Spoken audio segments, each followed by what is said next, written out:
Welcome to a sunny Maxland.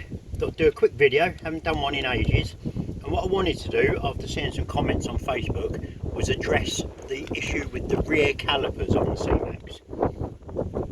Here's one I prepared earlier, rear caliper off. Now when your brakes are binding, everyone says, oh, it's your sliders that are seized. No, it's not. Your sliders never seize. The piston seizes. Thus, the rubber goes, you end up full of corrosion in and around the piston. That causes the piston to seize. It is repairable with the proper repair kit and the compressor, but it's hardly worth doing. One of the most common problems is with the sliders, but it is not the sliders seizing. What you need to do is take the sliders out. As you can see, this one's really tight. But that's not a problem with the slider, and even though you've got all that black rubber on the slider, that is not the issue. The issue is this rubber part and the caliper itself. I'm probably going to destroy this one taking it out because I really can't be bothered. But what you do is you take this rubber out. I usually use a flat-ended screwdriver, press it all in, break it off from around the edges, and already you can see the corrosion in there. Push that all the way out. You can buy these. Look at that, did you see the dust coming off of there? All that corrosion, aluminium corrosion inside the caliper. You watch this coming out from underneath. See that? That's what causes the problem. As the caliper corrodes, it expands. As it expands, it pushes on that rubber part, and that in turn grips the slider. And what you really need is a little wire brush fitted to your electric drill going in there. I don't have one today because I've lost it, so I'm just using a drill bit, and I'm just going to grind away at all that corrosion. You watch the dust.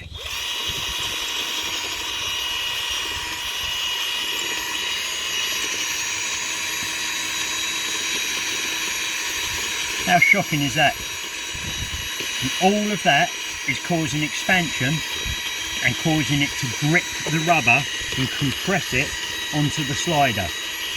So now you can see why I'm saying the slider isn't the problem, it's the rubber and the caliper. Clean that out when you're happy that you've got the corrosion out. A little bit of graphite grease. Just a little bit of grease.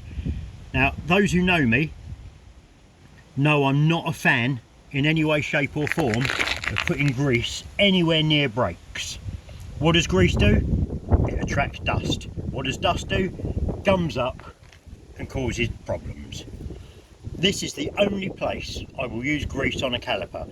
Don't use it on your sliders, don't use it on your pistons, don't put it on the back of brake pads. All modern brake pads have anti-squeal shims on them.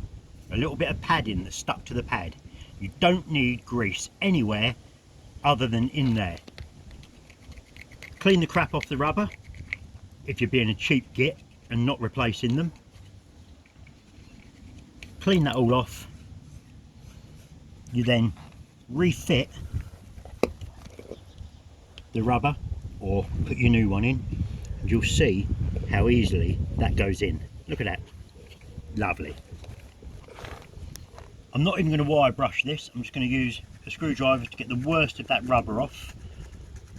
Now you all saw the effort that took to get that slider out because the rubber was compressing it so much, and that's what I'm scraping off now. It's remains of the rubber that was compressing the slider. That's all I'm doing with that, just so you can see. Put that back in. Look at that. How easy is that? Without any grease. That's all you need to do for the sliders on your calipers. Works on both the front and the rear. Thanks for your time. If you like the video, subscribe, press the thumbs up, and remember, when you're done with it, put it somewhere safe.